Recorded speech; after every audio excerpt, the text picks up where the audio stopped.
আপনারা জানেন ইতিমধ্যে আজকেও আমরা হাইকোর্টের টপমোস্ট কিছু সিনিয়র আইনজীবীদের সঙ্গে বসেছিলাম। আমি বসিনি, আমাদের লিগ্যাল টিমকে নিয়ে বসানোর আয়োজন করে দিয়েছিলাম। আমাদের কেস জেতার ক্ষেত্রে কোনো ইগোর লড়াই নেই, কিন্তু যে বা যারা আমাদের কেসের বা আমাদের জেতার বা আমাদের পথে প্রতিবন্ধকতা তৈরি করবে, ইগোটা আমাদের দ্বন্দ্বটা তাদের সাথে। আপনারা জানেন যে সরকারের সঙ্গে আমাদের একটা ডিসকাশন আমরা করেছি। আপনারা কি চান যে আমরা সরকারের সঙ্গে কোনো ডিসকাশনে যাব না? আমার মনে হয় না যারা আমাদের পিটিশনার, যাদের চাকরি গিয়েছে, তারা কখনোই এটা চাইবে যে আমাদের গভর্নমেন্টের সঙ্গে কোনো ডিসকাশনের দরকার নেই। তো প্রয়োজন আছে। তার মানে ডিসকাশন মানে এই নয় যে সরকারের কাছে আত্মসমর্পণ করে দেওয়া, কিন্তু সেই ডিসকাশনটা আমরা চালাচ্ছি কারণ আমাদের কেস জেতার প্রয়োজনে চালাচ্ছি। গভর্নমেন্টের কিছু গুরুত্বপূর্ণ ভূমিকা আছে আমাদের কেস জেতানোর জন্য। কোন কি তারা লিখছে রিভিউতে, কি তাদের ড্রাফটিং হচ্ছে, সেগুলো কি আমাদের নজরদারির প্রয়োজন নেই? আমাদের কি ডিসকাশনের প্রয়োজন নেই? তাহলে যখন আমরা ডিসকাশনে যাচ্ছি গভর্নমেন্টের কাছে, যখন আমরা শিক্ষামন্ত্রীর কাছে দেখা করতে যাচ্ছি, তখন আমাদেরকে বলে দেওয়া হচ্ছে আমরা নাকি গভর্নমেন্টের দালালি বৃত্তি করছি। আমরা মেদিনীপুর থেকে আমরা আজিজ আহমেদের নামটা ঘোষণা করেছিলাম।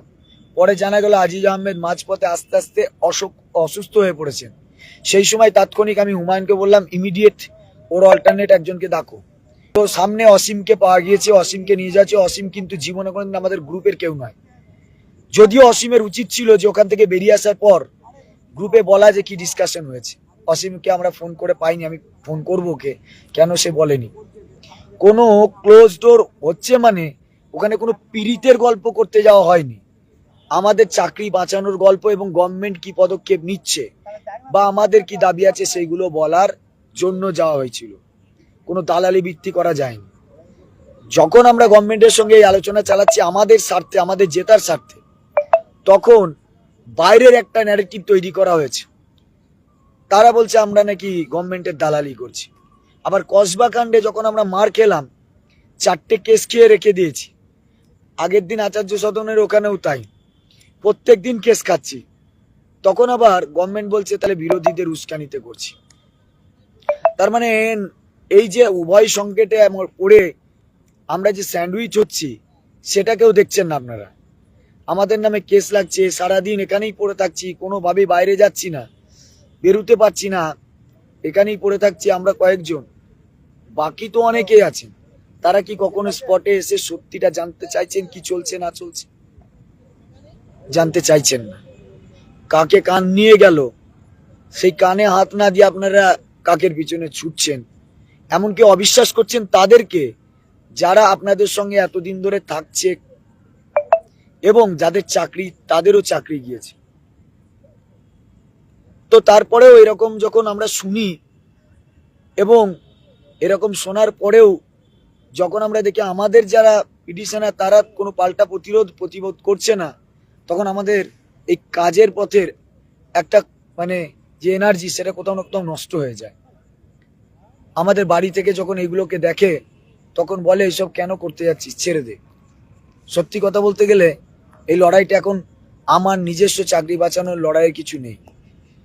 আমার নিজের চাকরি বাঁচানোর লড়াই এখন নেই। আমরা কয়েকজনের একটা চ্যালেঞ্জে পরিণত হয়েছে এই কেসটাকে জেতার।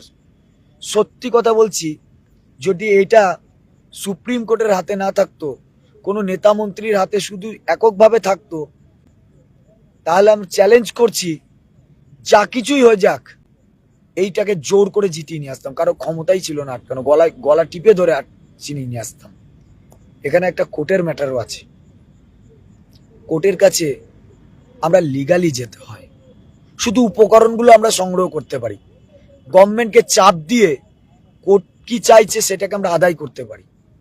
সেই আদায় করার জিনিসগুলো আমাদেরকে জোগাড় করতে হচ্ছে। তো যখন আমরা এগুলো দেখছি তখন খারাপ লাগছে। আমরা দেখলাম, লক্ষ্য করলাম এগুলো কেন হচ্ছে, এবং আমরা দেখছি অন্যের লোক, অন্যের বাইরের কিছু লোক, তারা ঠিক করে দিচ্ছে আমাদের দাবি কি হবে, আমরা কোন দাবি নিয়ে গভর্নমেন্টের সাথে লড়াই করব। আরে ভাই, আমাদের লয়াররা কি বলছে, গভর্নমেন্টের কাছে আমাদের এখন এই মুহূর্তে কি চাওয়ার আছে? আচ্ছা, ওএমআর চাওয়ার আছে, লয়াররা বলুক। যোগ্যদের তালিকা চাওয়া আছে, গভর্নমেন্ট লয়াররা বলুক। সফট কপি চাওয়া আছে, লয়াররা বলুক। হার্ড কপি চাওয়া আছে, গভর্নমেন্ট আমাদের লয়াররা বলুক। আমরা গভর্নমেন্টের কাছে জোর করে আন্দোলন করে সেগুলো আদায় করব। কিন্তু আমরা দেখছি যে অবাঞ্ছিত কিছু মানুষ তাদের রাজনীতির প্রয়োজনে উস্কানিমূলক কিছু বিষয় বলছে, আর সেগুলো আমাদের পিটিশনাররা তাদের উপরে তাদের কথাটাকে তাদের মুখে সেট করে নিচ্ছে। রিভিউ পিটিশনে তো আমাদের জিততে হবে, আমরা তো জেতার জন্য করছি। প্রত্যেকটা পা তো সাবধানে রাখতে হচ্ছে আমাদের, যে কোন পথে আমরা বেরোবো। আজকে আমার যখন ইসারুলদার সাথে কথা হচ্ছিল, সেম কথা বললো। তাহলে যারা যারা আমাদের বিশেষজ্ঞ পরামর্শদাতা সবাই এক কথা বলছে, যারা আমাদের ভালো চায় তারা সবাই এক কথা বলছে। ১,৫০০-এর উপরে ফেক আইডি ক্রিয়েট করা হয়েছে শুধুমাত্র আমাদের বিরুদ্ধে ক্যাম্পেনিং করার জন্য।